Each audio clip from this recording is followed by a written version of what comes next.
संवेग और अभिप्रेरणा। संवेग, इमोशंस। संवेग के लिए अंग्रेजी का शब्द इमोशंस। इस शब्द की उत्पत्ति लैटिन भाषा के इमोवेयर से हुई है, जिसका अर्थ है उत्तेजित होना। संवेग के लिए अंग्रेजी का शब्द इमोशंस। इस शब्द की उत्पत्ति लैटिन भाषा के इमोवेयर से हुई है, जिसका अर्थ है उत्तेजित होना। इस प्रकार संवेग को व्यक्ति की उत्तेजित दशा कहते हैं।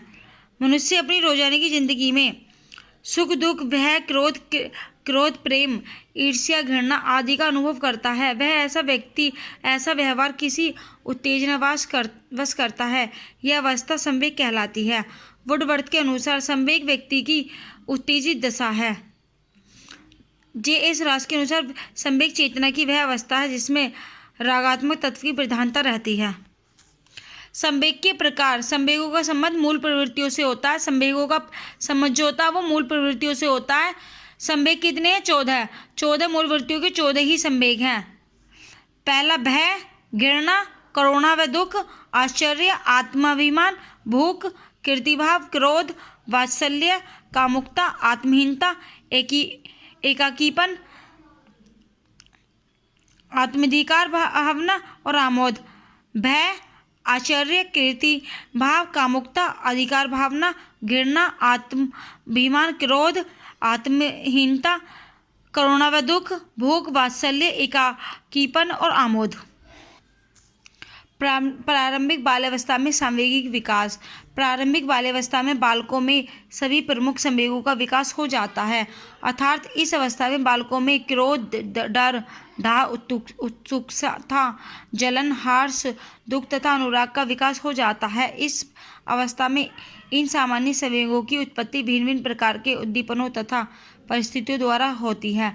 प्रारंभिक बाल्यावस्था में बालक इन संवेगों की अभिव्यक्ति ही नहीं करते, बल्कि यह भी देखा गया है कि इनमें से कुछ संवेगों की बारंबारता अधिक होती है, जैसे क्रोध, डर तथा डाह आदि, तथा इसकी तीव्रता भी अन्य संवेगों की अपेक्षा अधिक होती है। अधिकतर शिक्षा मनोवैज्ञानिकों का मत है कि इस अवस्था में संवेगों की तीव्रता का कारण दैहिक न होकर मनोवैज्ञानिक होता है। इस अवस्था के अधिकतर बालक यह अनुभव करते हैं कि उनमें माता पिता द्वारा अनुमति दिए गए कार्यों से अधिक कार्य करने की क्षमता है, और वे परिणाम स्वरूप माता पिता द्वारा रखे गए प्रतिबंधों के खिलाफ आवाज उठाने पर उतर आते हैं।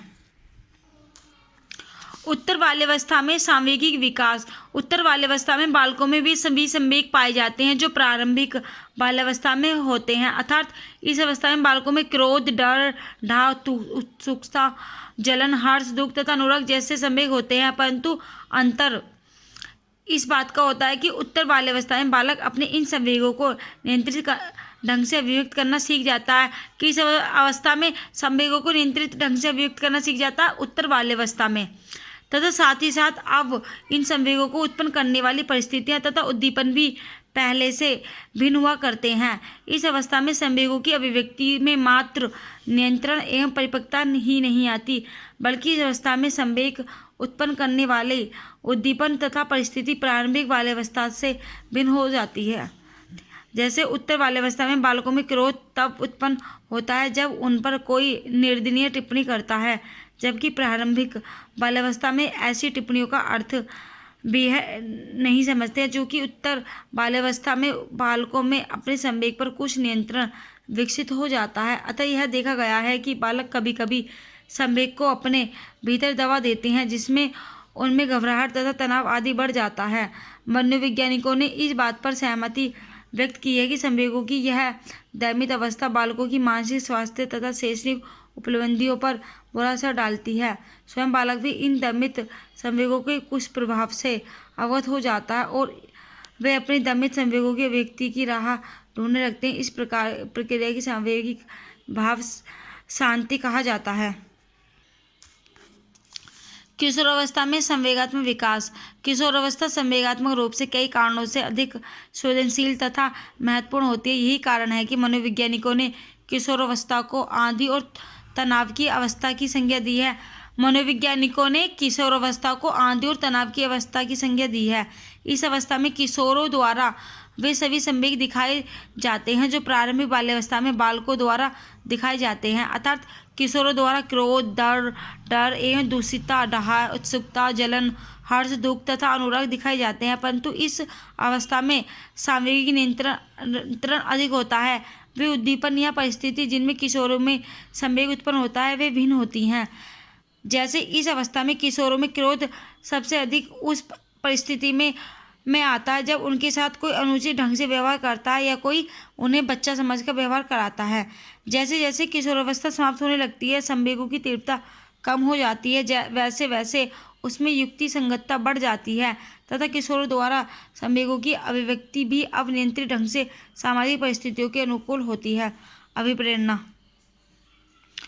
प्रेरणा के शाब्दिक अर्थ में हमें किसी कार्य को करने का बोध होता है। इस अर्थ में हम किसी भी उत्तेजना को प्रेरणा कह सकते हैं, क्योंकि उत्तेजना के अभाव में किसी प्रकार की प्रतिक्रिया संभव नहीं है। गुण के अनुसार प्रेरणा कार्य को आरंभ करने, जारी रखने और नियमित करने की प्रक्रिया है। प्रेरणा के प्रकार।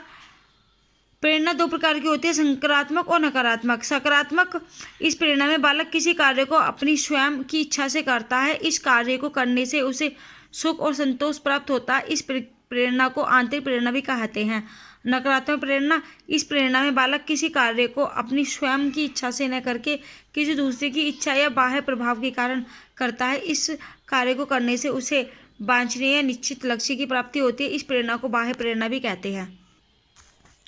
प्रेरणा के स्रोत। प्रेरणा के निम्नलिखित 4 स्रोत होते हैं: आवश्यकताएं, चालक, उद्दीपन और प्रेरक। प्रेरणा के 4 स्रोत कौन कौन से? आवश्यकताएं, चालक, उद्दीपन और प्रेरक। पहला, आवश्यकता। आवश्यकता प्रत्येक व्यक्ति की कुछ आवश्यकताएं होती हैं। मनुष्य को जीवित रहने के लिए उन्हें पूरा करना आवश्यक होता है। चालक। चालक किसी व्यक्ति की आवश्यकता उनसे संबंधित चालकों को जन्म देता है। उदाहरणार्थ, भोजन प्राणी की आवश्यकता है, यह आवश्यकता उसमें भूख चालक को जन्म देती है।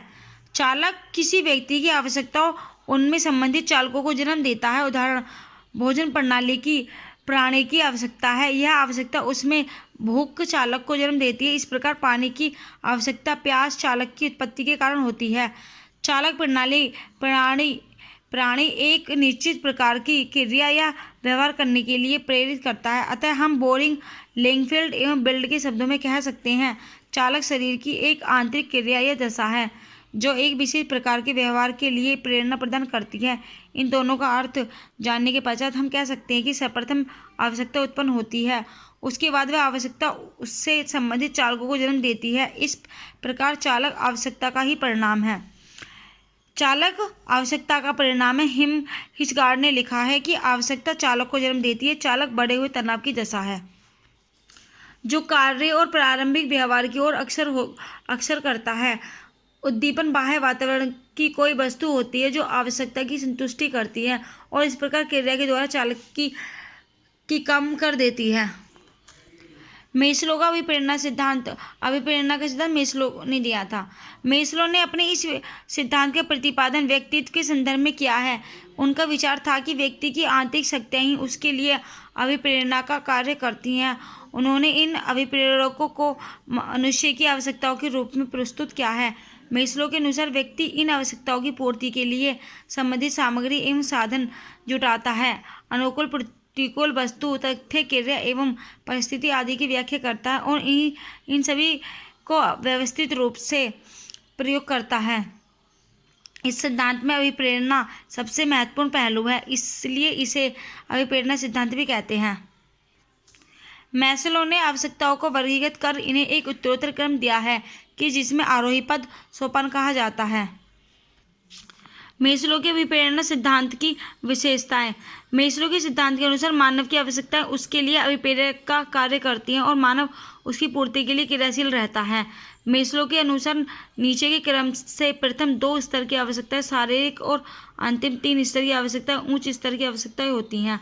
आत्मसिद्धि के संप्रत्यय से व्यक्ति को अपनी अंत शक्तियों को समझने में सहायता मिलती है। मेस्लो ने आत्मसिद्धि व्यक्ति की कुछ विशेषताएं बताई हैं: प्रत्यक्षीकरण में कुशलता, अन्य को मान्यता देना, सादगी, समस्या केंद्रित समझ, अकेलापन तथा अलगाव, स्वतंत्रता, मानवता से जुड़ा हुआ। जनतांत्रिक विचारधारा, हंसमुख स्वभाव, सृजनात्मक एवं लचीला पात्र। इस सिद्धांत के अनुसार मानव की आवश्यकताओं की पूर्ति एक विरोध क्रम में होती है। वह सर्वप्रथम व्यक्ति नीचे के स्तर की आवश्यकताओं की पूर्ति करता है, इसके बाद वह क्रम ऊपर की क्रम की आवश्यकताओं की पूर्ति के लिए प्रयास करता है।